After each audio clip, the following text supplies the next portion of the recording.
có mơ nghi khuôn ảnh vậy đã cua ở đài men tên cứ nó trong cả đời mình nô dương do pelveli đo miến đầm lầy một vừa vậy đã ắtประโยชน์do pelveli đo miến đầm lầy một vừa bạp chia bị xe cứ do pelveli đo miến đầm lầy một ông coi sầm cục cả tụcក្នុងរឿងដដែលវាមិនមានអ្វីឲ្យយើងសប្បាយចិត្តជាងដែលយើងបានរស់នៅជាមួយនឹងខ្លួនឯងជាមនុស្សល្អក្នុងកាលឥឡូវនេះទៀតទេក្នុងការដែលយើងស្រឡាញ់ខ្លួនឯងយើងអាចធ្វើទានបានបន់ឲ្យខ្លួនឯងរក្សាសិលឲ្យខ្លួនឯងចម្រើនសតិបញ្ញាឲ្យខ្លួនឯងសាងសុគតិភពឲ្យខ្លួនឯងជំរះផ្លូវទៅនិព្វានឲ្យខ្លួនឯងបានយ៉ាងសពគ្រប់ក្នុងរឿងនេះតើអ្នកណាមកធ្វើឲ្យយើងបានក្រៅអំពីខ្លួនឯង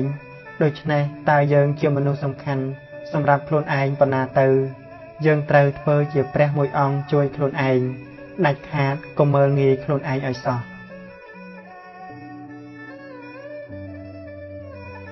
តម្លៃនៃជីវិតនៅត្រង់ឈ្នះសេចក្តីទុក្ខមនុស្សដែលមានសេចក្តីសុខមិនមែនថាគេចេះតែបាននៅអារម្មណ៍ល្អឯងទៅនោះទេតែនេះមកអំពីអ្នកនោះឯងចេះសិក្សាត្រូវតាមសេចក្តីពិតនៃអារម្មណ៍ចេះឲ្យអភ័យនិងចេះគិតរកចំណុចល្អដើម្បីសេចក្តីសុខស្ងប់នៃចិត្តអ្វីដែលយើងជួបប្រទះរាល់ថ្ងៃទាំងអារម្មណ៍ក្នុងគំនិតបើយើងមិនចេះគិតឲ្យបានសុខខ្លួនឯងទេយើងក៏រមែងកើតទុក្ខរាល់ថ្ងៃនឹងឯងយើងតែងស្វែងរករបស់ដែលមានតម្លៃថ្លៃក្រៅខ្លួនប៉ុន្តែបណ្ដោយឲ្យខ្លួនឯងកើតទុក្ខព្រោះការស្វែងរកចង់បាននោះដោយប្រការៈផ្សេងទៅវិញក្នុងព្រឹត្តិការណ៍នេះបើយើងសិក្សាស្វែងរកឃើញតម្លៃនៃជីវិតខ្លួនឯងនៅត្រង់ការឈ្នះសេចក្តីទុក្ខនោះយើងមានតែការរស់នៅដោយសេចក្តីស្ងប់ចិត្តជាមួយនឹងគ្រប់អារម្មណ៍នោះឯងថែរក្សាសេចក្តីល្អมันមានការរក្សាអ្វីណាឲ្យបាននៅទីពឹងដ៏ប្រសើរដូចជាការរក្សានៅសេចក្តីល្អរបស់ខ្លួនឯងឡើយសេចក្តីសុខរបស់មនុស្សយើងមិនមែនស្ថិតនៅលើអ្នកណាម្នាក់ដែលអត់ពីគាត់ទៅយើងត្រូវកើតទុក្ខរហូតនោះឡើយមិនមែនអ្នកដែលបែកពីយើងទៅនោះបានយកចិត្តបុណ្យអស់ពីខ្លួនយើងទៅឯណាដូច្នេះយើងត្រូវតែរស់នៅជាមួយនឹងខ្លួនឯងរស់នៅជាមួយនឹងចិត្តបុណ្យរស់នៅជាមួយនឹងសេចក្តីល្អឲ្យបានល្អតទៅទៀតគិតត្រូវក៏សប្បាយចិត្តរីករាយចិត្តមានសេចក្តីសុខនៅក្នុងចិត្តបើយើងគិតខុសវិញនោះក៏រមែងកើតទុក្ខយើងត្រូវចេះលះបង់ទៅបានស្ងប់ចិត្តរៀនអត់ជាមួយនឹងអារម្មណ៍ដែលនាំរាគៈធ្លាក់ជោគជាំរៀនធន់ជាមួយនឹងអារម្មណ៍ដែលនាំឲ្យក្រោធឆេវឆាវអត់ធន់ទន់ចិត្តក្បិតគុណធម៌បញ្ញាមុតល្អប្រៀបដូចដាវរស់នៅសុខស្ងប់ចប់រឿងរ៉ាវខន្តីកាន់ដាវកំចាត់ទោសសិល5ប្រចាំល្អអស្ចារ្យល្អគ្រប់សិក្ខាឆ្កាកំហុសមិនជួញជំនួញដូរមិនមានខុសរស់នៅរួចទោសរួចវេរីឧបោសថសិលរំកិលឆ្ងាយចាកកាមទាំងឡាយវិសុទ្ធាស្ដាប់ធម៌ទេសនាសន្តានីសាពេធម្មេអនត្តារៀនអត់រៀនធន់ធ្ងន់ដូចភ្នំបង្គំពុទ្ធមន្តទន់ចិន្តារាត្រីត្រជាក់ច័ន្ទភ្លឺថ្លាលុះនេខមាមហាសុខងមិនមានមេត្តាឲ្យដល់ខ្លួនឯងកុសលភាវនាការចម្រើនបុណ្យចម្រើនសតិសម្បជញ្ញៈប្រព្រឹត្តទៅជាប្រយោជន៍ដើម្បីបានឃើញកិលេសទាំងឡាយជាធម៌សៅមងគួរដល់ការលះបង់ក្នុងជីវិតរាល់ថ្ងៃបើមិនឃើញកិលេសតាមពិតទេរមែងប្រព្រឹត្តទៅតាមអំណាចកិលេសថាគប់ថាក្រាន់បើនៃឈ្មោះថាខ្វះមេត្តាឲ្យដល់ខ្លួនឯងហើយក៏ខ្វះមេត្តាឲ្យដល់អ្នកដទៃដែរទៅកើតមកអំពីការប្រឆាំងនឹងសេចក្តីពិតបើយើងប្រឆាំងមិនព្រមទទួលយកការពិតនៃធម្មជាតិយើងរមែងរស់នៅជាទុក្ខការអប់រំចម្រើនបញ្ញាចូលឲ្យដល់សភាវៈដែលអាស្រ័យបច្ច័យកើតឡើងបង្កប់បញ្ជាមិនបានទាមទារមិនបានទាំងដែលជាសភាវៈមិនគួរដល់ការហួងហែងបើជីវិតរស់នៅប្រកបដោយបញ្ញាដូចនេះរមែងរស់នៅជាសុខមនុស្សយើងដោយច្រើនតែងតែគិតរកអ្វីឲ្យខ្លួនឯង សឹងតែមិនដែលគិតអំពីអ្វីដែលខ្លួនឯងមាននោះហើយរស់នៅជាមួយឲ្យបានសុខស្កប់ស្កល់នោះឡើយតាមពិតនៅក្នុងโลกនេះអ្វីទោះធំប៉ុនមេឃប៉ុនផែនដីជាមាសជាប្រាក់ឬរតនៈច្រើនដោយទឹកមហាសមុទ្រក៏ដោយនឹងមកធ្វើជាបុគ្គលដែលមិនចេះស្កប់ស្កល់នោះឲ្យគ្រប់គ្រាន់ទៅបានគឺមិនមានសោះឡើយអ្វីដែលអស្ចារ្យមានប្រកបក្នុងព្រះពុទ្ធសាសនាគឺបញ្ញាដែលបានដឹងថានេះត្រឹមតែជានាមរូបដែលអាស្រ័យបច្ច័យកើតឡើងប៉ុណ្ណោះនាមរូបនេះកើតឡើងហើយមានតែការរលត់បាត់ទៅវិញមិនមានការចាំបាច់ត្រូវហួងហែង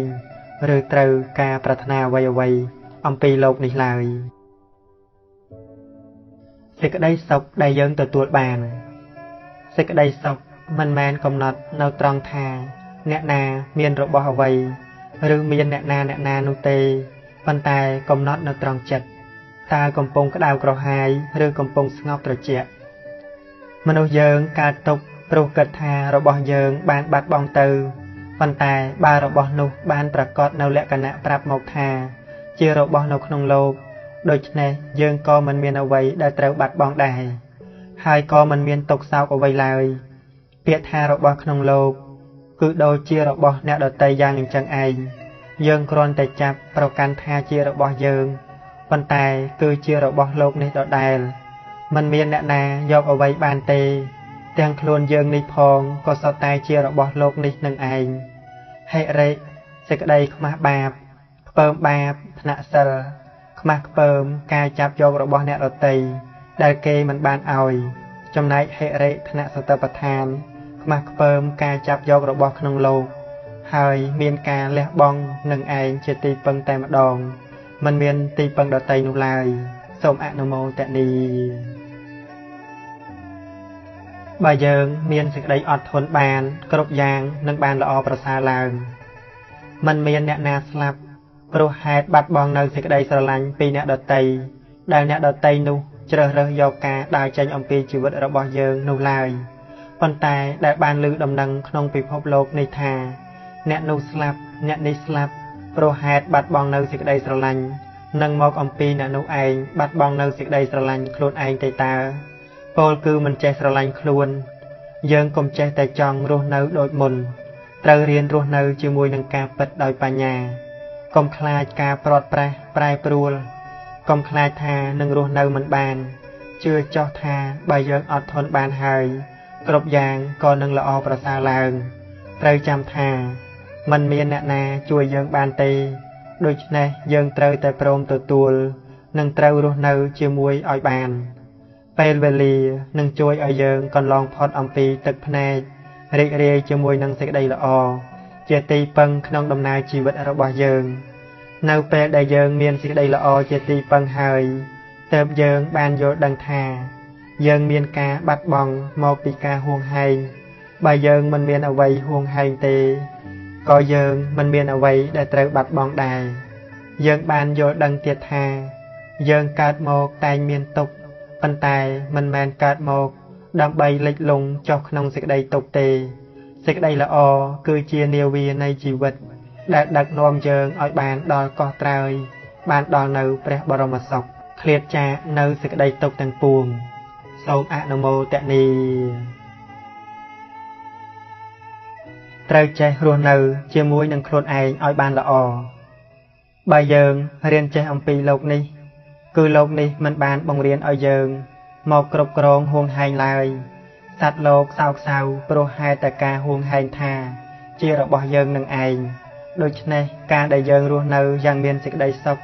មិនមែនព្រោះការគ្រប់គ្រងហួងហែងទេគឺព្រោះការចេះលះបង់ទេតើបើអ្នកដែលស្រឡាញ់យើងទៅចោលយើងគឺយើងកុំខាត់ខាំងគាត់អីឲ្យអភ័យទៅហើយក៏មិនលំបាកនឹងខំខាំងខ្លួនឯងទុកក្នុងសេចក្តីសោកសៅដែរមិនចាំបាច់បរិភោគស្រាបំភ្លេចទុកនោះឡើយយើងត្រូវចេះរស់នៅជាមួយនឹងខ្លួនឯងឲ្យបានល្អពោលគឺរស់នៅជាមួយនឹងការមានស្មារតីប្រសើរក្រៃលែងណាស់ស្មារតីក្នុងជីវិតប្រចាំថ្ងៃកុំល្អតែធ្វើត្រូវធ្វើល្អផងកុំល្អតែពោលត្រូវពោលល្អផងកុំល្អតែគិតត្រូវគិតល្អផងកុំល្អតែមនុស្ស ត្រូវជាមនុស្សល្អផងយើងកាយអតីតមិនបានតែកាយសន្តានបានប្រកបទាំងអាចបង្វែរអនាគតកំណត់ដំណើរដើរផ្លូវត្រូវម្សិលមិញបាត់ទៅនៅថ្ងៃនេះបុណ្យជាជុំនេះជិះតទៅប្រាជ្ញាជាមិត្តពិតនាំផ្លូវតម្រង់ទិសដៅទៅនិព្វានសូមអនុមោទនីរឿងប្លែកខ្លះរបស់មនុស្សយើង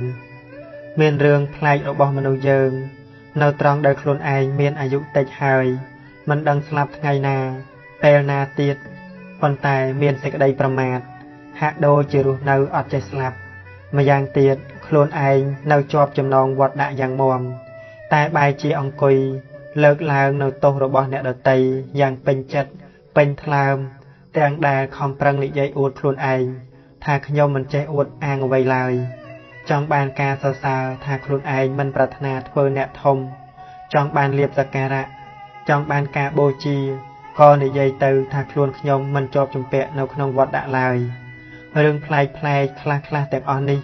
បើពោលដល់ភាពជាពុទ្ធជនមិនមានអ្វីប្លែកទេតែការលើកឡើងនេះដើម្បីបញ្ជាក់អំពីការបាត់បង់ស្មារតីរបស់មនុស្សយើងដែលចាំបាច់ត្រូវការអប់រំកម្មដ្ឋានកំចាត់នៅវិបត្តិទាំងអស់នេះឯងសត្វលោករមែងប្រព្រឹត្តទៅតាមកម្មមនុស្សសពថ្ងៃចេះណាស់ចេះធ្វើអ្វីសពគ្រប់ប៉ុន្តែគឺនៅត្រង់មិនចេះធ្វើចិត្តខ្លួនឯងឲ្យបានសុខស្ងប់បណ្ដោយឲ្យចិត្តនោះនឹងទៅតាមកិលេសបើយើងកើតទុកព្រោះអាស្រ័យពាក្យពោលរបស់អ្នកដទៃគេនិយាយហើយក៏យើងកើតទុកគឺយើងត្រូវកើតទុកទាល់តែស្លាប់នឹងឯងអញ្ចឹងគឺយើងកុំកែត្រង់អ្នកដទៃនឹងពាក្យពោលពាក្យសម្ដីរបស់អ្នកដទៃហើយក៏កុំកែត្រង់កាយគឺត្រូវកែត្រង់ចិត្តរបស់យើងកែត្រង់ការទទួលនៅអារម្មណ៍ដោយការយល់ដឹងមានកម្រិតខ្ពស់ឡើងមនុស្សយើងដែលកើតទុកនោះមកអំពីមានការរំពឹងខុសការសង្ឃឹមការរំពឹងខុសហ្នឹងគឺយ៉ាងម៉េចគឺយើងរំពឹងគិតឲ្យអ្នកដទៃធ្វើអ្វីល្អដាក់យើងនៅក្នុងព្រះពុទ្ធសាសនាមិនបានឲ្យយើងរំពឹងគិតរកសេចក្តីសម្រេចអំពីវត្ថុខាងក្រៅឬពីអ្នកដទៃនោះឡើយនឹងយើងក៏បីដឹងច្បាស់អញ្ចឹងបងនឹងយើងដែលមានសេចក្តីទុកហ្នឹងគឺរំពឹងខុសនឹងចេះតែរំពឹងចង់បានពីអ្នកនេះចង់បានពីអ្នកនោះខ្ញុំស្រឡាញ់គេណាស់ហេតុអ្វីគេមិនស្រឡាញ់ខ្ញុំហើយយើងពិចារណាមើលបងតើសេចក្តីទុកនៅត្រង់គេមិនស្រឡាញ់យើងឬសេចក្តីទុកនៅត្រង់យើងស្រឡាញ់គេបងចឹងណាបងនឹងត្រង់សេចក្តីហ្នឹងសូម្បីតែព្រះពុទ្ធអង្គគឺយើងគ្រាន់តែទទួលឱវាទនឹងពាក្យពេចន៍ព្រះពុទ្ធសាសនាជាឱវាទទូមានព្រានប្រដៅរបស់ព្រះសម្មាសម្ពុទ្ធនឹងអំពីព្រះអង្គនឹងទទួលយកនៅធម្មរស់មកកសាងសមត្ថភាពខ្លួនឯងទៀតដើម្បីឲ្យខ្លួនឯងហ្នឹងដើម្បីឲ្យខ្លួនយើងហ្នឹងបានដល់នៅសេចក្តីសម្រេចតាមប្រាថ្នាតែប៉ុណ្ណោះដូច្នេះតើយើងត្រូវរំពឹងគិតទៅរកអ្នកណាឲ្យល្អឲ្យក្រៃលែងនឹងជាងព្រះទៅទៀតនោះនឹងគឺយើងជាអ្នកសាងជីវិតឲ្យខ្លួនឯងទេតាពោលគឺសត្វលោកប្រព្រឹត្តទៅតាមកម្មបើដឹងថាជីវិតគឺជាទុក្ខគឺត្រូវអប់រំបញ្ញាលះហេតុនៃសេចក្តីទុក្ខនោះដោយខ្លួនឯងអញ្ចឹងគឺមានតែការព្យាយាមប្រឹងប្រែងដោយខ្លួនឯងនឹងទេក៏បានជាការមួយជាទីពឹងសម្រាប់ខ្លួនឯងប៉ុណ្ណាសូមអនុមោទនីឈឺចាប់ក្នុងចិត្តកូនជាទីស្រឡាញ់ពេលខ្លះឪពុកម្ដាយបានធ្វើអ្វីឬនិយាយអ្វីជាមួយកូនខ្លាំងហួសអាចធ្វើឲ្យកូនមិនពេញចិត្តប៉ុន្តែចូលកូនយល់ថាទោះជាយ៉ាងណាក៏ដោយឪពុកម្ដាយគិតគូរដល់កូនណាស់ស្រឡាញ់កូនណាស់គឺកូននៅតែជាកែវភ្នែកជាបេះដូងរបស់ម៉ែឪជានិច្ចនៅពេលដែលកូនសម្លឹងមើលឪពុកម្ដាយដោយក្រសែភ្នែកខឹងស្អប់ឬមិនចូលចិត្តហាក់ដូចជាឪពុកម្ដាយជាអ្នកដទៃទៀតនោះឪពុកម្ដាយតូចចិត្តហើយឈឺចាប់ណាស់អ្នកដទៃគេមាក់ងាយឬយល់ខុសមកលើឪពុកម្ដាយក៏ឪពុកម្ដាយមិនមែនញាប់ញ័រក្នុងចិត្តដូចជាកូនរបស់ខ្លួនមកមាក់ងាយឬយល់ខុសលើឪពុកម្ដាយឡើយបើកូនខឹងក្រោធចំពោះម៉ែឪព្រោះកូនមិនពេញចិត្តឬទាស់ចិត្តក្នុងរឿងអ្វីដែលម៉ែឪបានធ្វើទៅហើយនោះម៉ែឪល្មមអាចទ្រាំបាន ប៉ុន្តែបើខឹងក្រោធចំពោះកូនមិនយល់ដល់ទឹកចិត្តដ៏ពិតប្រាកដរបស់ម៉ែឪវិញនោះឪពុកនិងម្ដាយត្រូវខូចចិត្តនិងឈឺចាប់ក្នុងដើមទ្រូងយ៉ាងក្រៃលែងណាកូនសន្តានហឫទ័យនៃព្រះអរហន្តមកលើពួកជនមកចត់យ៉ាងណាទឹកចិត្តម៉ែឪលើបុត្រធីតាមកចត់អស់ចាក៏យ៉ាងនោះដែរចូលកូនទាំងឡាយកុំវាយដំឡៃទឹកចិត្តប្រពៃនៃពុកនិងម៉ែឲ្យស្មើនឹងទ្រព្យឬស្មើប្រាក់ខែព្រោះថាឪម៉ែជាព្រះអរហន្តនៅក្នុងលោកនេះពុំមាននរណាចិត្តគិតប្រាថ្នាមេត្តាពេកពុនលើកូនប្រុសស្រីមានន័យគុណធ្ងន់ឲ្យដូចអរហន្តមេត្តាបិតាបើកូនស្វែងរកអង្គព្រះអរហន្តដើម្បីបន្ទន់អោនក្រាបសិរសាកូនត្រូវនឹកដល់មេត្តាបិតាព្រះអរហន្តាស្ថិតនៅក្នុងផ្ទះមេត្តាបិតាចិន្តាបរិសុទ្ធស្ម័គ្រស្មោះលើបុត្រសតចិត្តត្រង់លះកម្លាំងកាយចិត្តជីវិតប្រាក់មាសចិត្តល្អដោយព្រះវេស្សន្តោកសត្រាសូមអនុមោទនីកុំចោលម៉ែណាកូនពិភពលោកធំធេងក្រៃលែងណាស់តែបែរជាតូចចង្អៀតសម្រាប់ម៉ែទៅវិញពេលវេលានៃការឈឺចាប់និងពេលវេលាទឹកភ្នែកក៏ចាប់ផ្ដើមជ្រែកចូលមកក្នុងជីវិតម៉ែម្ដងហើយម្ដងទៀតភាពរីករាយដែលម៉ែធ្លាប់មានឥឡូវបានរសាត់បាត់ចេញឆ្ងាយទៅភាពសោកសៅក៏ចូលមកជំនួសវិញហើយទុកសោកទាំងនោះបានคล้ายជាខ្សែវិញត្របាញ់ក្នុងដួងចិត្តម៉ែធ្វើឲ្យជំពាក់វៈវិនរកមុខស្រាយមិនចេញឡើយជីវិតចុងក្រោយរបស់ម៉ែវេទនាណាស់កូន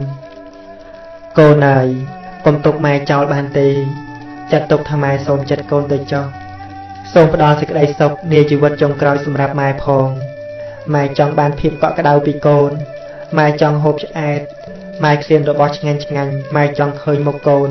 ចង់នៅរស់ក្បែរកូនមុនម៉ែលាលោកនេះទៅ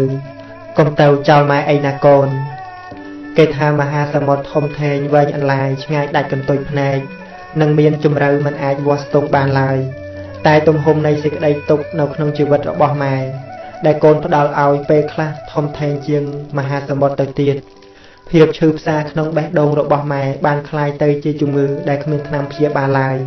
ហើយបើកូននៅតែទុកម៉ែចោលទៅទៀតតែកូនដឹងទេថាជីវិតម៉ែនឹងคล้ายទៅជាយ៉ាងណារោគផ្លូវកាយកូនហើយងាយព្យាបាលទេតែរោគផ្លូវចិត្តក្រំក្នុងចិត្តប្រតិបត្តិរូបកូនគឺពិបាកព្យាបាលណាស់គឺឈឺរ៉ាំរ៉ៃគ្មានថ្ងៃជាឡើយផ្ដល់ឱកាសឲ្យម៉ែបានទទួលសេចក្តីសុខផ្លូវចិត្តខ្លះផងណាកូនកុំរវល់តែប្រចាំគ្នាច្រណែនគ្នាទុកម៉ែចោលមិនអើពើម៉ែនឹងដាច់ពោះស្លាប់មិនខានតែម៉ែមួយអាចចិញ្ចឹមកូនគ្រប់គ្នារស់ចុះហេតុអ្វីកូនគ្រប់គ្នាចិញ្ចឹមម៉ែតែម្នាក់មិនរស់វាមិនអយុត្តិធម៌ពេកទេអីសម្រាប់ម៉ែមិនប្រាថ្នាអ្វីច្រើនពីកូនទេម៉ែសូមត្រឹមតែបានបាយមួយចង្អែតគ្រប់ពេលមុនពេលម៉ែស្លាប់ប៉ុណ្ណោះគឺគ្រប់គ្រាន់ហើយតើកូនផ្ដល់ឲ្យម៉ែបានទេ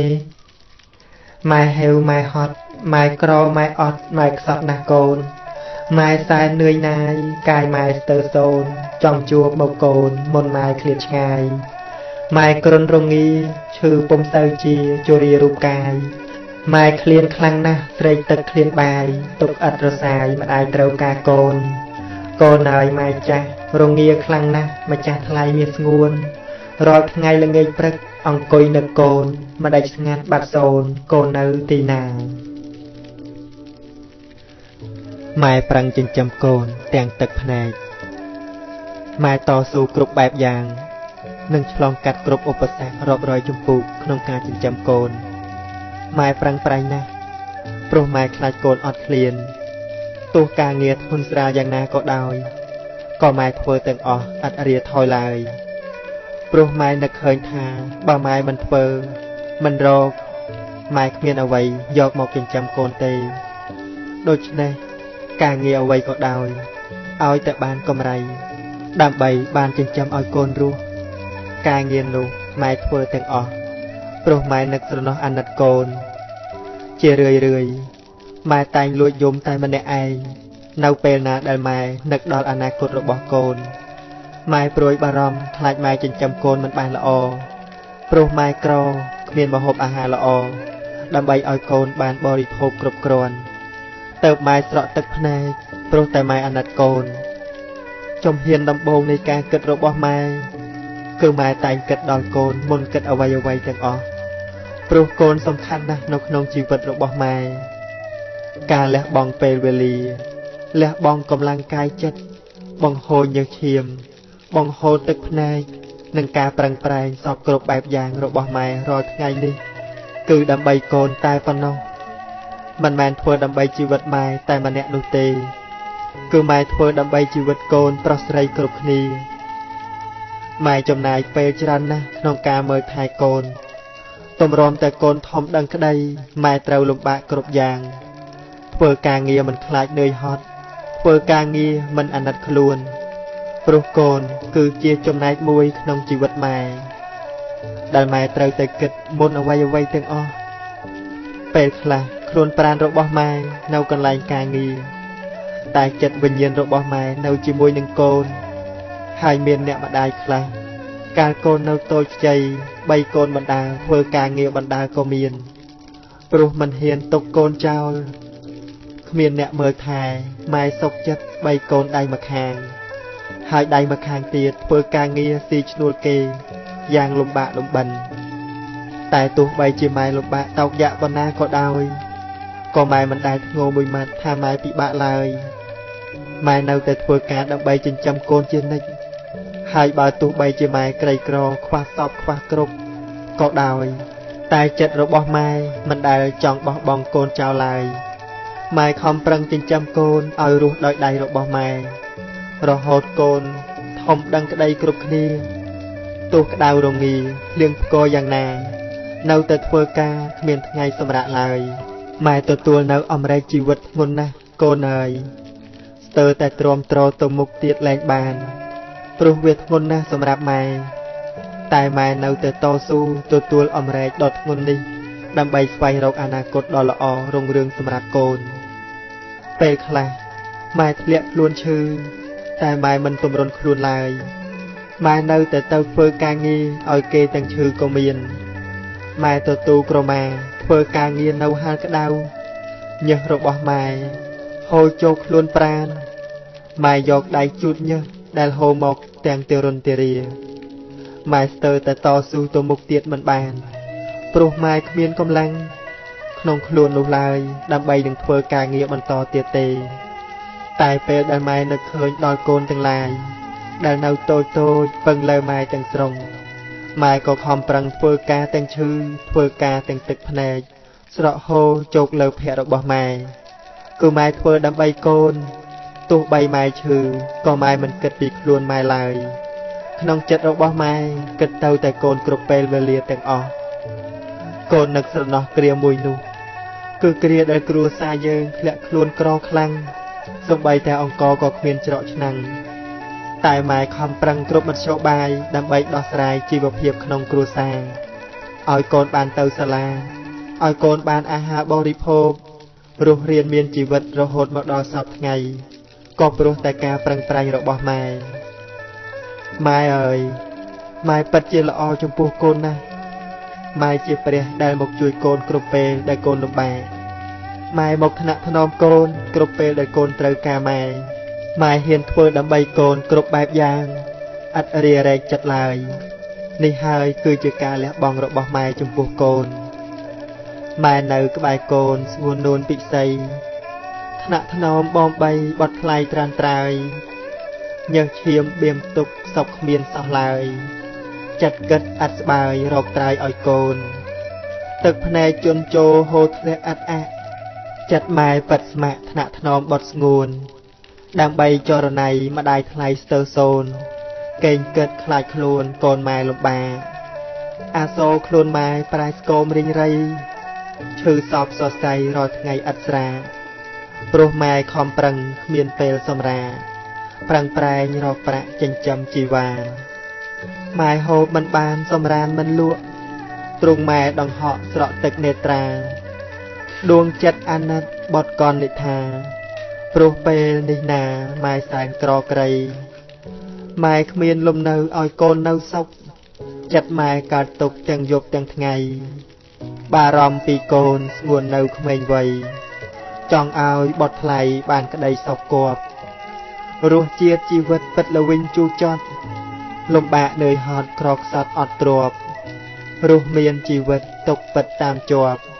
ដួងចិត្តអួអាប់ហាក់គ្មានរស្មីតែទោះយ៉ាងណាជីវិតអ្នកម្ដាយសូម្បីរូបកាយលំបាកម្ដេចក្ដី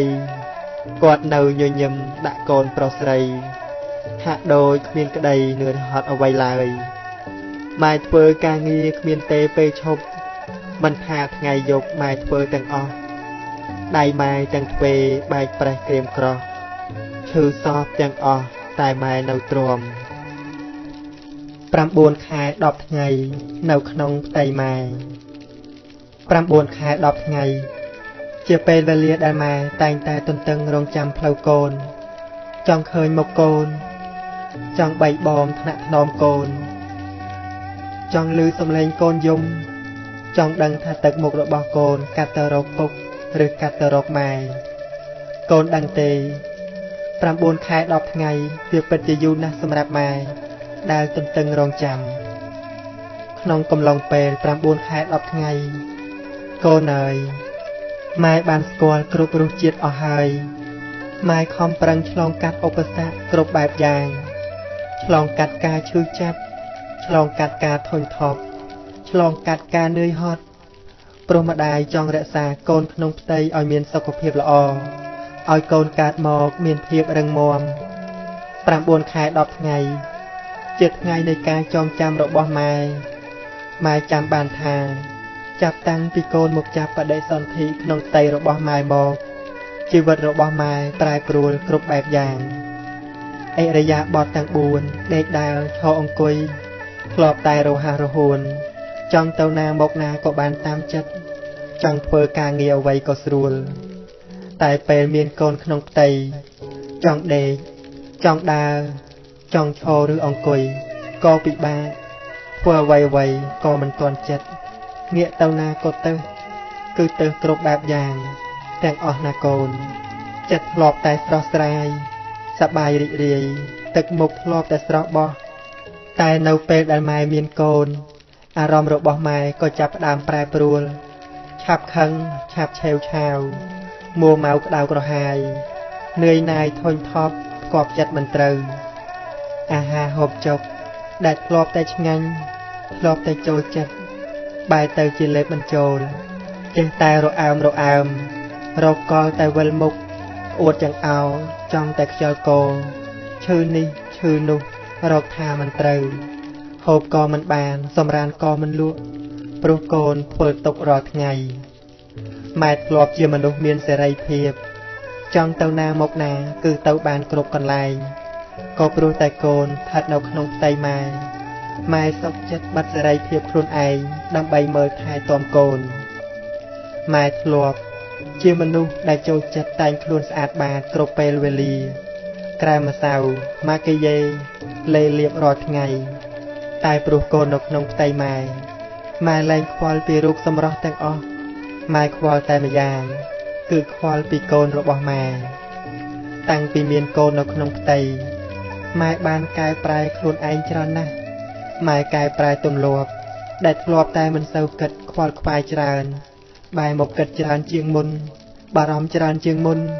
ព្រោះម៉ែគិតខ្វល់ខ្វាយបារម្ភដល់អនាគតរបស់កូនអស់ពេលច្រើនខែម៉ែពោផ្ទៃ310 ថ្ងៃថ្លៃដឹងទេម៉ែពិបាកណាស់ណាមាសមេប្រឹងប្រែងមើលថែបត់ចរណៃពោះកាន់តែធំរឹតតែធ្ងន់ឈឺស្ពឹកស្រគន់អស់ជើងដៃវិលមុខរកអួតស្ទើររាល់ថ្ងៃចុកចាប់ពេកក្រៃមិនហ៊ានស្រែកហូបមិនបានសម្រានមិនលក់ប្រានម៉ែដង្ហក់ស្រក់ទឹកភ្នែកកូនធាក់ពោះម៉ែស្ទើរធ្លាយបែកម៉ែមិនបានដេកព្រោះតែកូនពេលវេលាដែលម៉ែពោពោះកូន9 ខែ 10 ថ្ងៃគឺជាពេលវេលាដែលកូនប្រុសស្រីក៏បីចងចាំទុកកុំបីភ្លេចឡើយ